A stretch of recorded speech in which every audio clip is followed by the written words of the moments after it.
Welcome to What's Going On, the weekly podcast and videocast of First United Methodist Church in Yankton, South Dakota. Hi, and welcome to this week's episode of What's Going On. I'm Pastor Katie here at First United Methodist in Yankton, South Dakota, and I'm glad you could join me for this episode. This is your long-awaited annual conference recap episode, and so I have with me the lay members of our Dakota's annual conference that came from Yankton this year. I learned during annual conference that I'm not supposed to call you delegates because you're not actually a delegate from our church. You are a lay member to annual conference.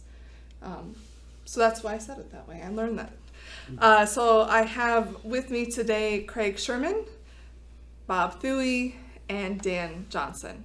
And so we were at Sioux Falls for Dakota's annual conference earlier this month in June. And so we're going to talk a little bit about our experience, about some of the things that were covered at annual conference, and go from there. And so I just want to ask kind of the general question of, what were your feelings going into this year's annual conference? This is not the first conference now for any of you, right? All of you have been to at least one. How were you feeling before going to conference this year? I was glad we didn't have to drive to Bismarck. It's much closer this year. Not Bismarck is nice, but this was quite a bit more convenient.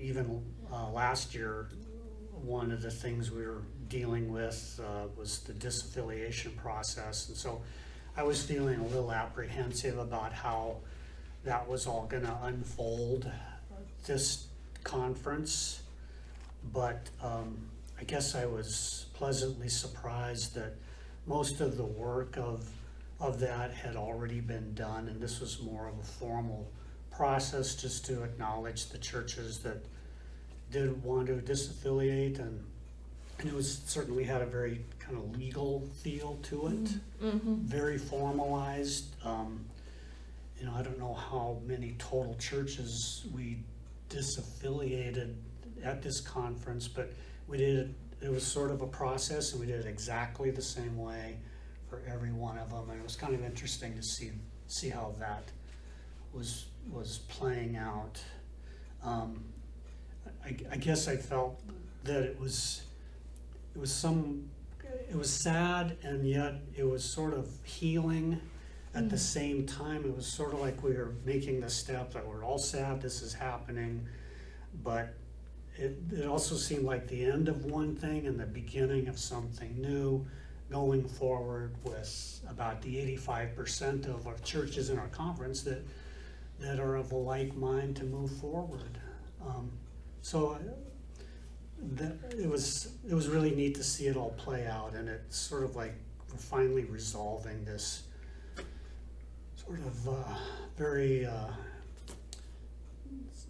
sad, contentious at times thing that we're dealing with our Methodist Church, but like I say, it's a new chapter, I think, at this point.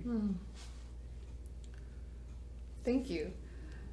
How about the other two? How are you guys feeling heading in this year? I was apprehensive about it too, because of mainly the same reasons Dan had mentioned, because when we met last November, whenever it was in Sioux Falls, and did those first 20 churches or 21 churches, or whatever we did up there, it got a little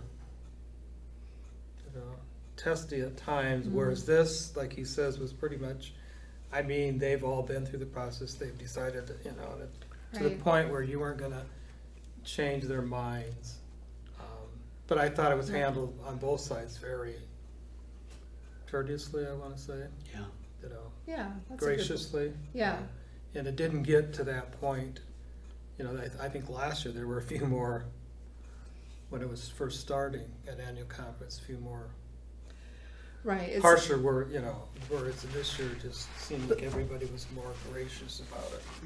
This is like the third year, or the third time of meeting where we've had to deal with disaffiliations, and I think every time there's also a sense of we're more familiar now with the process, where the first time when we were going through with Dickinson, It was all new and all feeling very rushed, and people didn't understand what the process was or if it was met properly or not.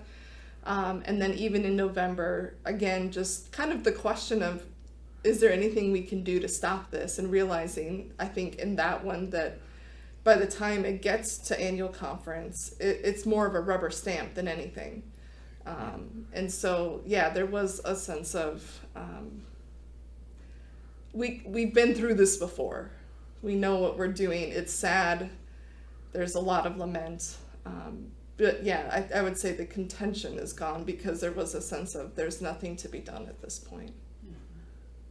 Yeah, I think that's basically the way I felt going in. I thought, well, we've done this before, and they've got a lot of the glitches that we had in the past when we tried to do this. And like you say, it was pretty well decided. It was just everybody understood the process now. Yeah. And so there wasn't any real contention or misunderstandings. People were very accepting of the situation, not necessarily happy about it, but Right. being able to accept the situation for what it was, and going in, that's the way I felt too. And then I thought, well, what I was looking forward to was, where do we go from here? And I was a little apprehensive about that. What are we going to do about this? We have to do something and go. And I was really pleased with the hope that I came away with. Yes. Yes, and I think the way that they structured conference this year really was meant to do that, in that the conference started Thursday morning, and the first thing that we dealt with were the disaffiliations. And it was like, let's get these done and out of the way. We'll have one more special called session of annual conference in August. I should probably let you know that date. And that will be the end of the disaffiliations for this time. And so there is a real sense of, we're starting to wrap this up and move forward and think about what is the church now and moving forward, instead of being kind of stuck in this perpetual cycle. Yeah, I really appreciated that. Mm-hmm. I echo what you guys said. I was anxious about that side of things, but also I was curious to see how our new bishop would do in leading, and how annual conference would feel under her helm.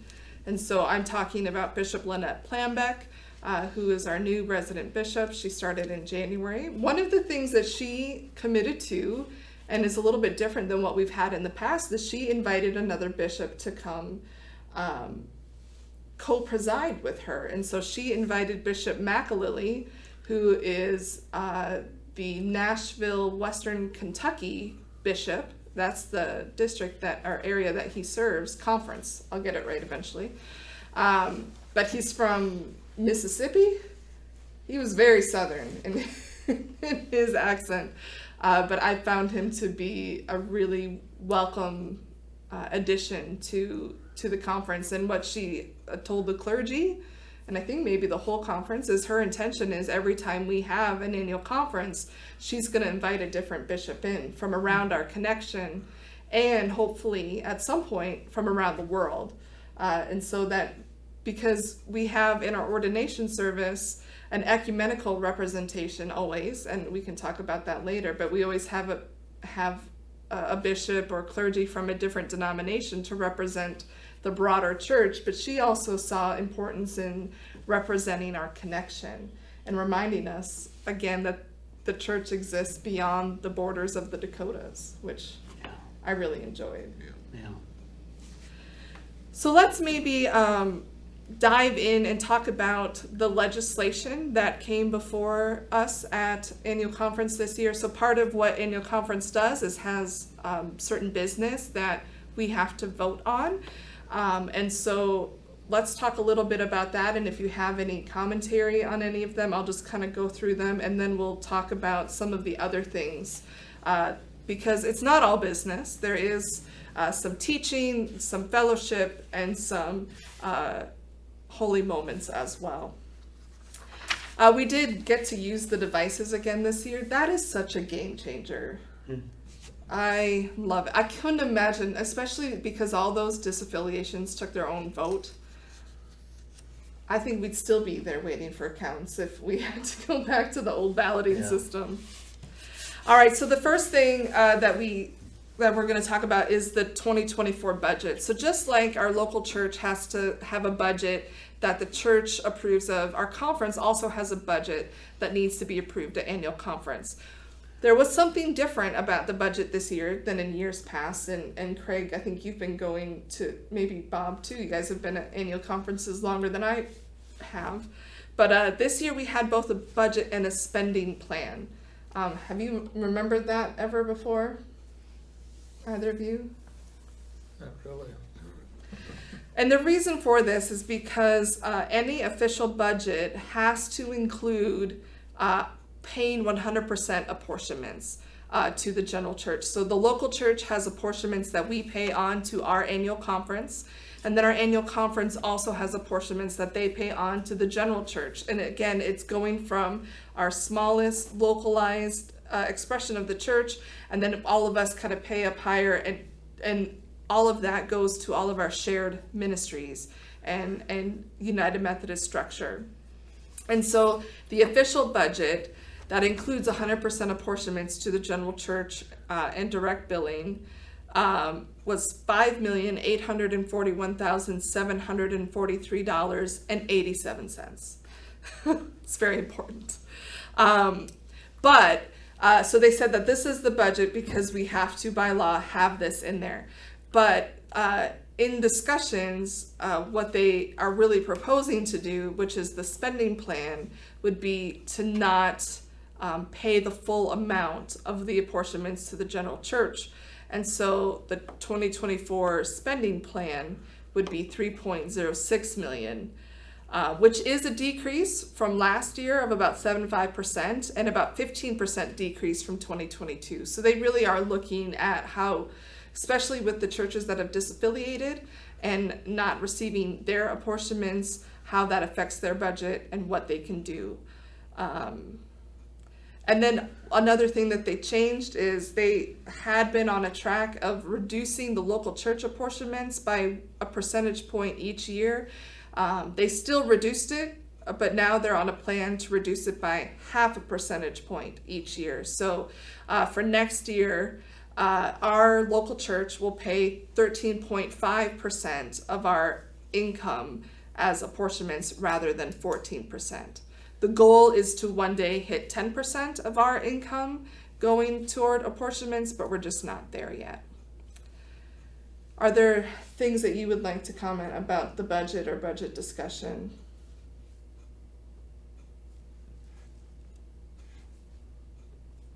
I also thought our new conference treasurer was really great. Jim Ducker. Interim. Yes, interim, because he comes in, that position gets officially designated every 4 years, and we're in the midst of that. So he's technically our interim, but everyone seems to be very happy with the work that he's doing. All right, so let's move on then to the legislative items. The first pages 19 to 179, legislative items 2.1 to 2.4 were to ratify the disaffiliation agreements. And it says we had 11 at annual conference this year. All of those were ratified. There were only 4 in the Southeast District, which is not that many. Weren't there a total of 24 churches now? In the total conference, there were 24. There might have been 11 in our. Oh, 11, 24, yeah, Yeah. you're right. 11 was in the Northeast District. I read Yeah. that wrong. Yeah. 24 disaffiliation agreements. 11 in the Northeast, 7 in the Northwest. Those would be primarily in North Dakota. 7 there, so, and then 4 and 2 in the Southwest District. So again, what we're seeing is actually there's a significant higher number of churches in North Dakota, more so than in South Dakota, disaffiliating. The next one was a resolution to create green teams for climate justice, energy conservation, and creation care. The legislation encourages every local church in the Dakota's annual conference to create a green team or strengthen an existing one for action in 4 areas: worship, education, practice, and advocacy, providing children, youth, and adults of all ages with inspiration, knowledge, encouragement, and practical means for caring for creation and justice. This passed, and so that is something, it's not mandating this for churches, but highly encouraging. And so would any of you like to talk about what you heard about this piece? I'll comment. I thought this was a very good resolution. I think that the church can fulfill a very pragmatic purpose in helping to officially recognize that climate change is truly an existential crisis, that it's man-made, that there's some things we really need to do in order to mitigate the problem that we're facing. We get a little bit isolated from this problem in that it's probably not going to affect the upper Midwest as much as it does many other parts of the country and the world. So it's something that we need to be part of the solution to help some people whose nations literally are going to go under the rising sea levels. The areas that are being affected by forest fires more and more. And we all know from this summer's experience that these forest fires aren't just affecting the places where they're burning. We're Right. being affected 1,000 miles away. And it doesn't take a lot of imagination to remember that when I was growing up, we maybe had a few smoky days in late August because of the wildfires that were burning out west. I've never seen forest fires burning like this in May, and there have been some isolated ones, but I think it's becoming harder and harder to deny that the whole climate change thing is happening.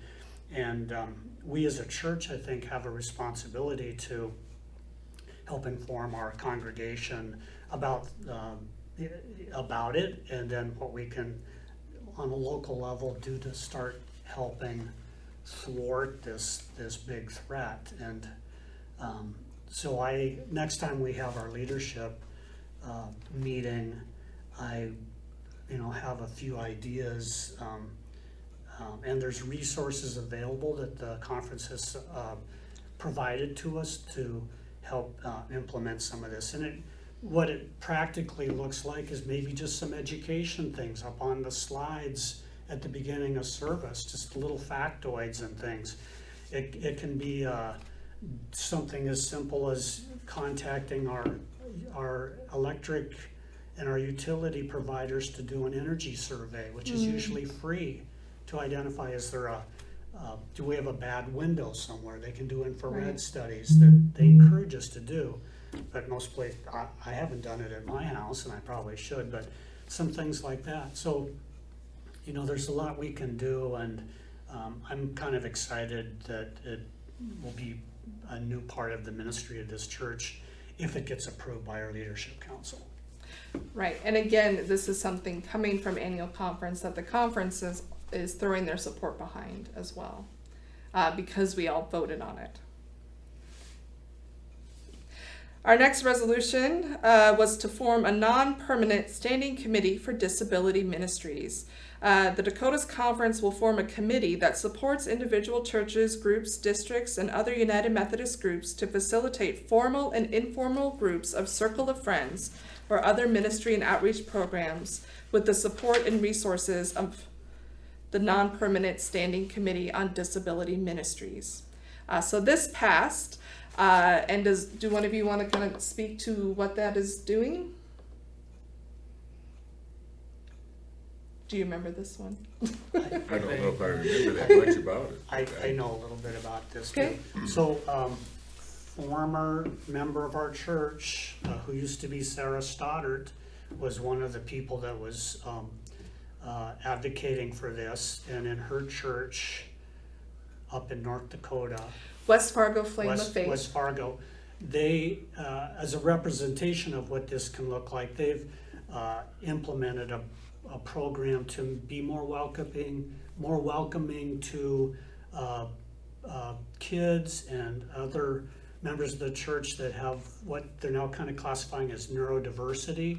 This can be people that are on the autism spectrum, ADHD, things like that. And it can be as simple as just making a more welcoming environment by, some kids that are on the spectrum do not like loud noises. It can be as simple as having headphones for them to wear to mute some of the loud sounds. It can have some little fidget toys and things that they can use to feel more comfortable. That's actually why we have fidgets at our church now, is because I learned that from Sarah, Reverend Sarah, and so we started having fidgets now available at the church, because again, what she found was that it was a way for people to help people pay attention. Yeah. So it's just all part of being more welcoming. Yeah, and being mindful of, are we truly being hospitable to people with different needs? One of the examples that I would give of our church in the past years, for a while we had a young lady attending who was blind.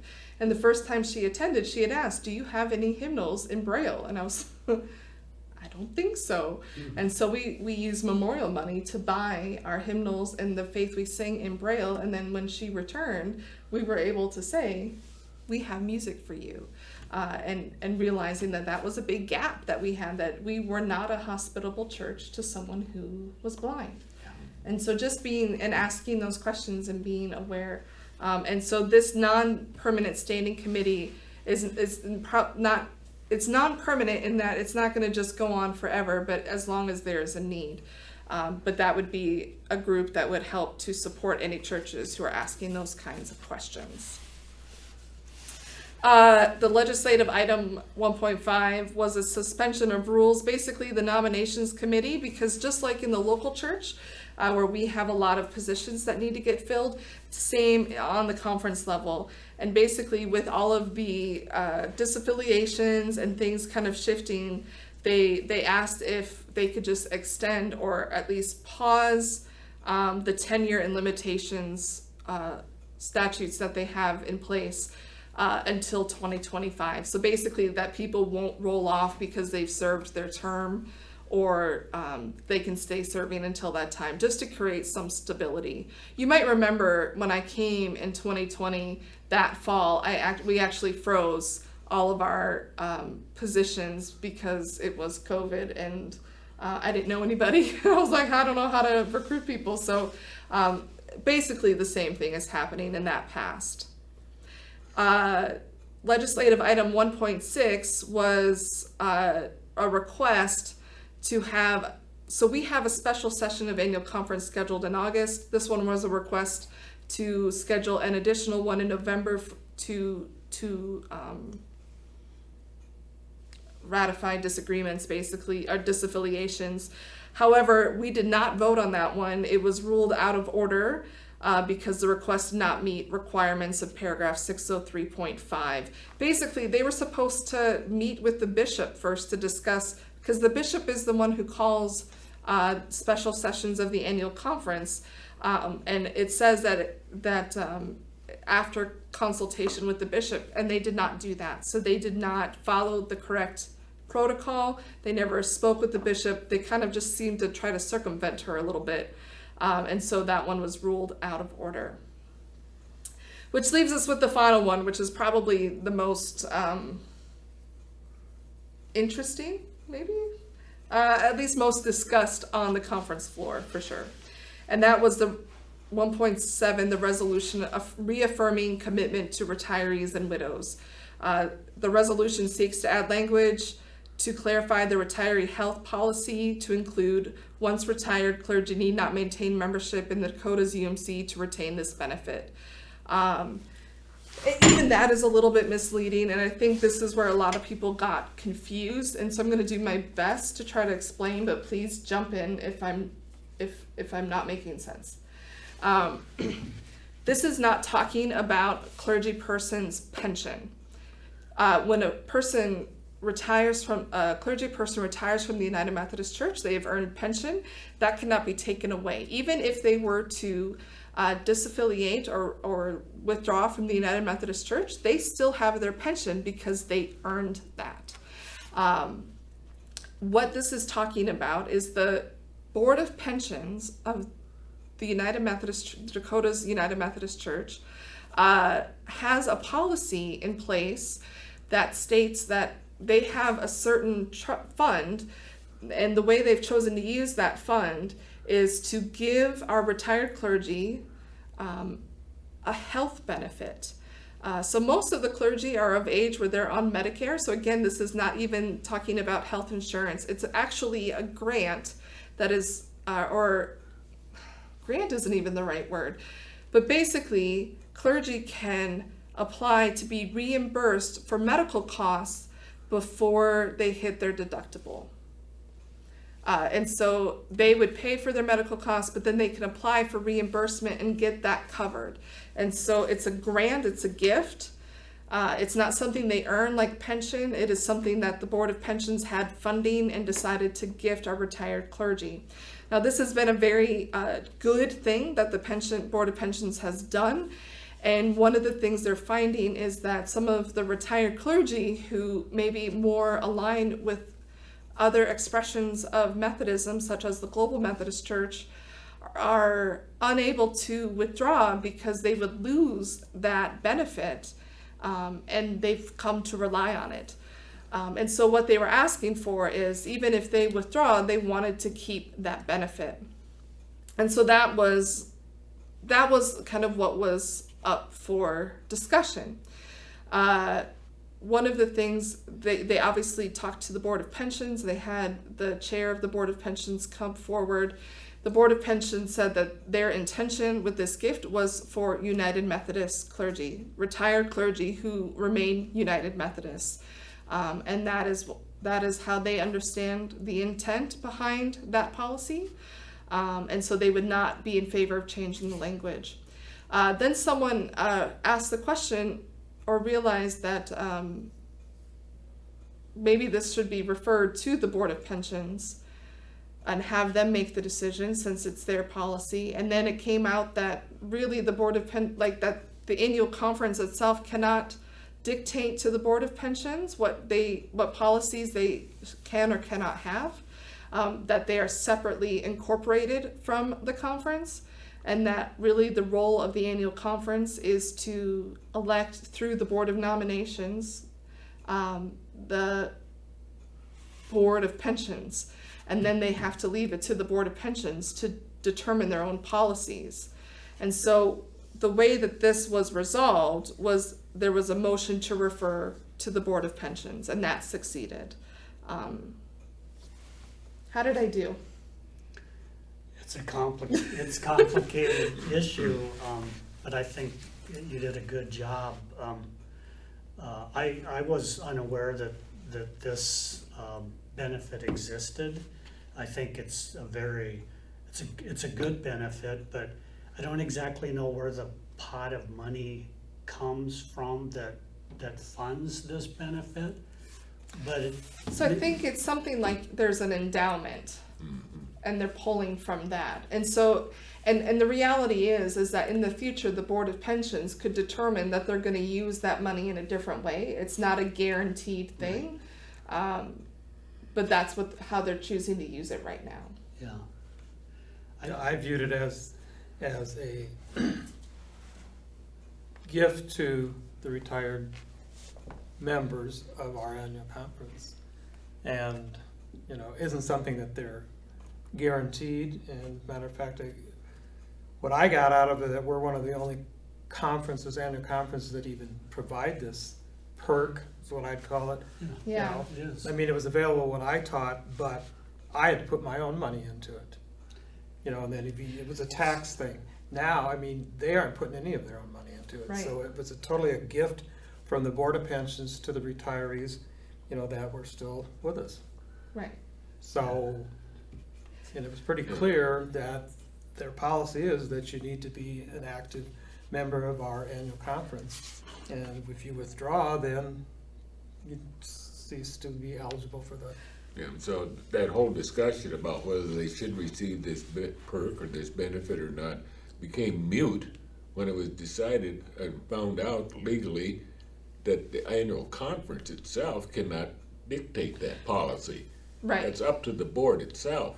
Right, and they had the conference chancellors, which is the lawyers, actually speak to that, because that was a question. But yeah, then it became that it's not really up to us. It became irrelevant to the annual conference because according to him, we legally had no power to determine what that policy should be as an annual conference. Right, we can kind of, and the Board of Pensions was made aware that this was a discussion, obviously. And so I think in that way, those who wanted to see that policy change, at most what they could hope for was that the Board of Pensions would review it. And that's probably happened. I mean, that was kind of what was left with that's what they were going to do. But again, it's up to the Board of Pensions, what they do with that. So, that was all of the legislation. I feel like overall, things passed pretty easy, pretty quickly. That last one was the only one, but it's just a lot of areas where it can be misunderstood. So that made sense that people were confused. But like I said, annual conference isn't just about our legislation. We also had a teacher for annual conference, and this year they invited Reverend Michael Beck, who came to us from the Florida Annual Conference of the United Methodist Church, and he is kind of the spearhead of a new movement. And if you were in church this last week, you heard me talk about it, called Fresh Expressions. And so I just want to, if you listen to the sermon, you kind of know what I took from it, but I would be curious if you guys, and I think he also spoke at the laity session, so I didn't hear that. But what did you get from him? And from the teaching times, or if the workshops that you went to? I guess the main thing I got out of what he was saying is that, the church is different today, or people's perception of it, and that, there's this great number of people that are unchurched, and sometimes it's because they were disenfranchised by the church. Mm-hmm. Or, and we live in a different world now, the way we connect with people. And so what he's saying in the Fresh Expressions movement is basically to do what John Wesley did, go out to the people and minister to them rather than put a sign up and say welcome and expecting them to come on their own, because there's that younger generation that he says, they aren't going to do that. Right. They feel either hurt by the church or whatever reasons why they aren't coming, but that younger generation, they aren't on their own probably going to come back. So, and they talked about different ways that we as a church could go out and reach people in our community that are unchurched. Yeah, because they exist. Yeah. We used to have the assumption that everyone belonged to a church, whether or not they attended was different. But today, there's a lot of people that don't have any affiliation to churches. And I like the idea. Basically what he presented was, are there many examples of people who have a group of people that have common interests? They may not be affiliated, like you said, with a church or anything, and they decide that, well, we can talk about Jesus in our group too. Yeah. And I think, maybe you got a group of buddies that go out and go golfing every Tuesday morning or something, well, why don't you go to the 19th hole and talk about Jesus for a while, You're going to go there anyway. So. Right. I mean, that's basically what he's talking about, that type of thing. Yeah, it's not adding something else into your schedule, but looking at your schedule and going, where am I already, where am I? Yeah.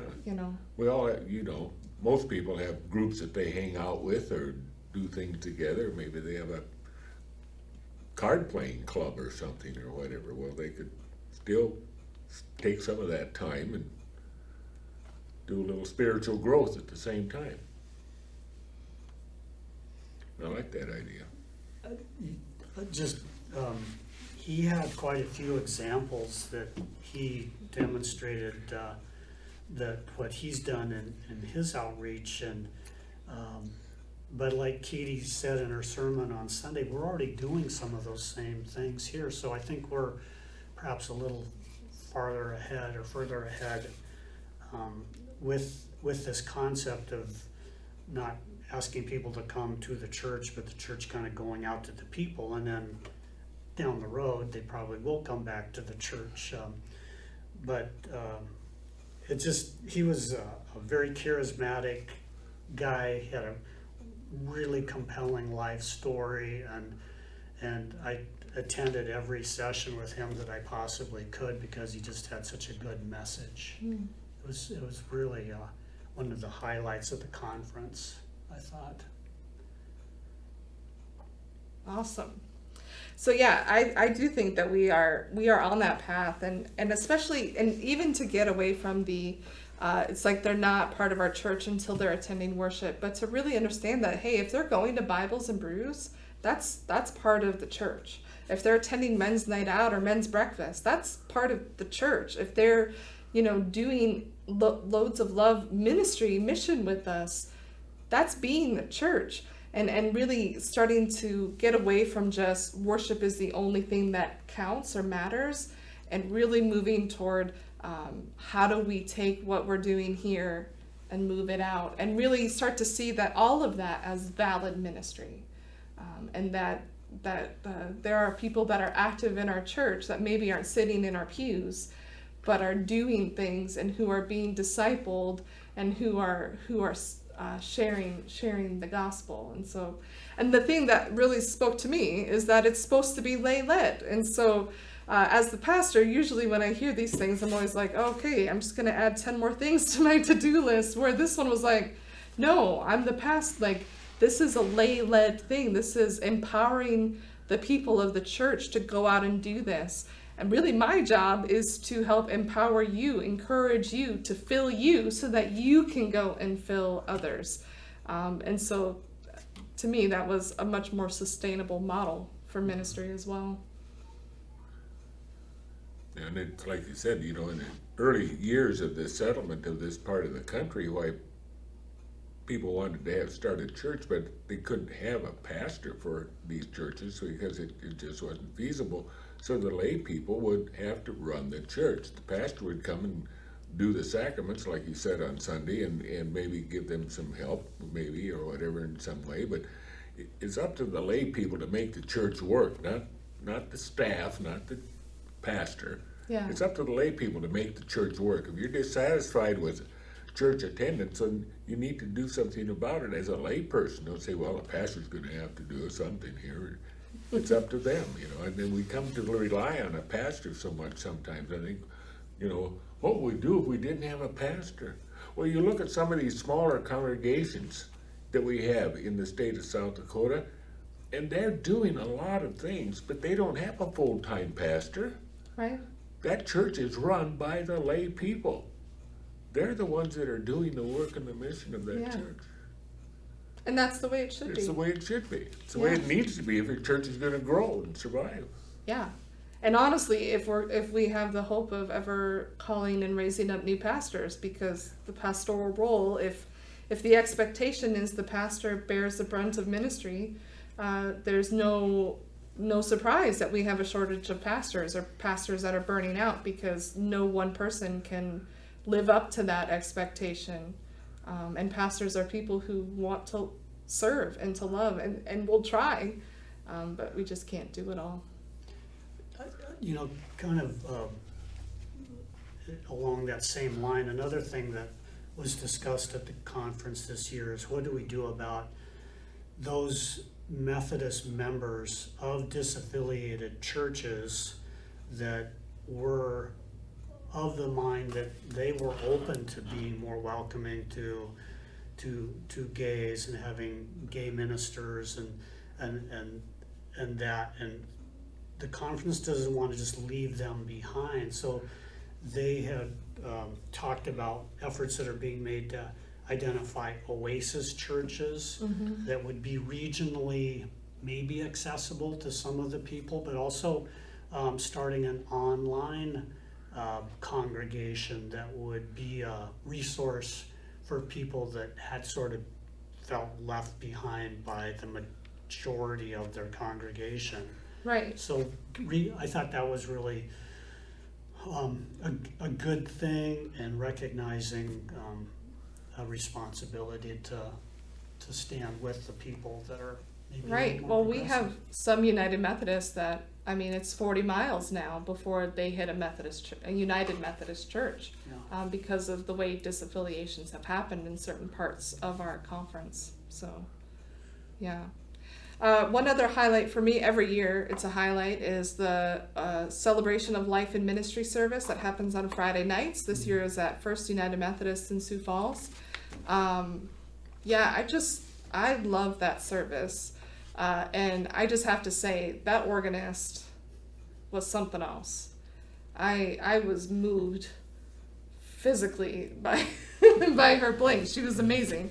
I love every year they kind of have a different style of worship. It kind of highlights all the different ways that we worship. But this year was very traditional, and it was powerful.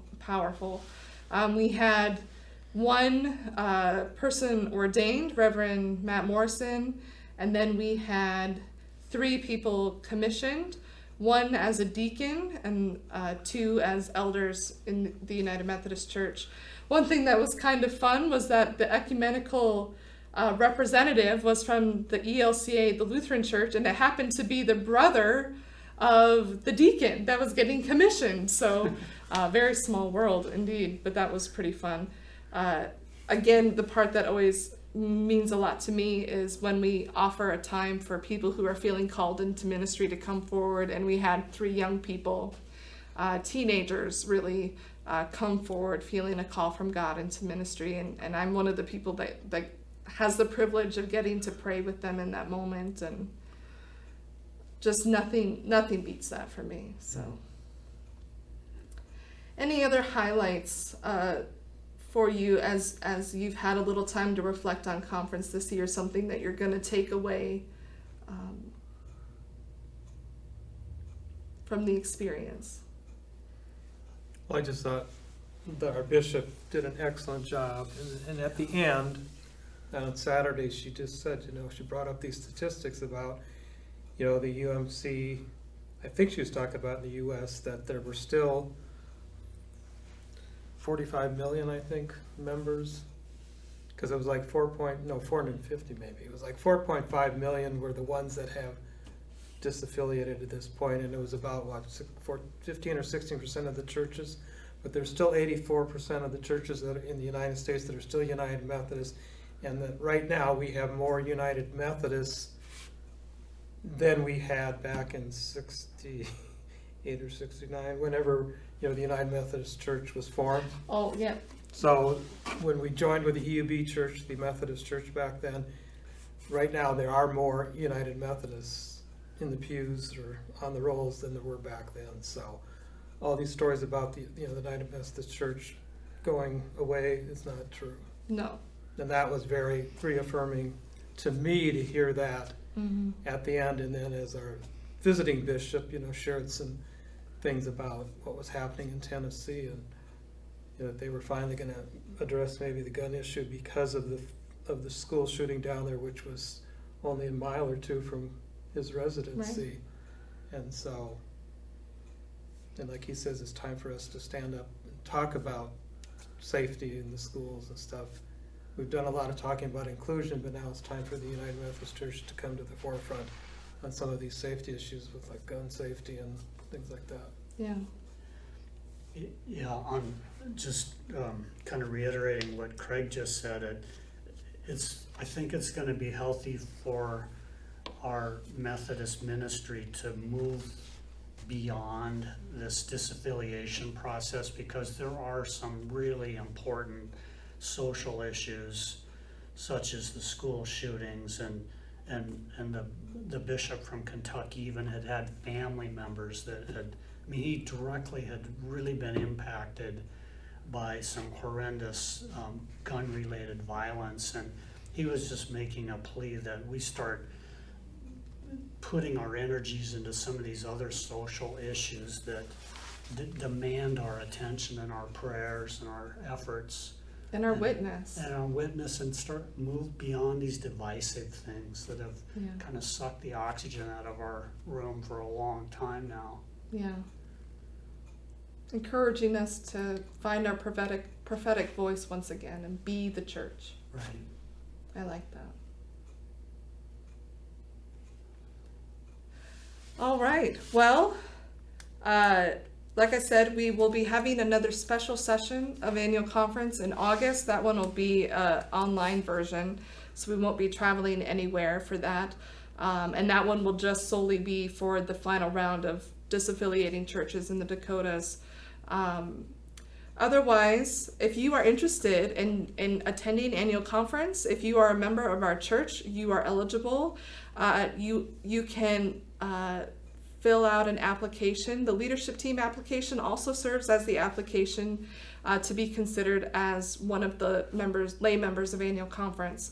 That gets approved at our local charge conference sometime this fall. But I really love hanging out with these guys, and so if I get to hang out with you again next year, that would be awesome to me. But it'd also be awesome if there's people who are interested after listening to them going, I'd really like to see what that's about.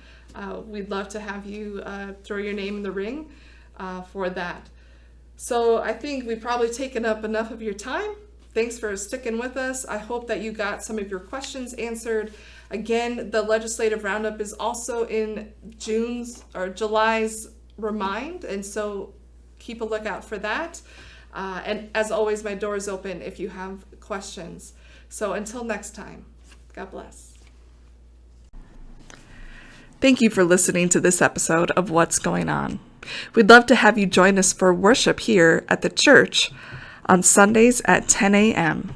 You can also find us online via our website at firstumcyankton.org or search for us on YouTube.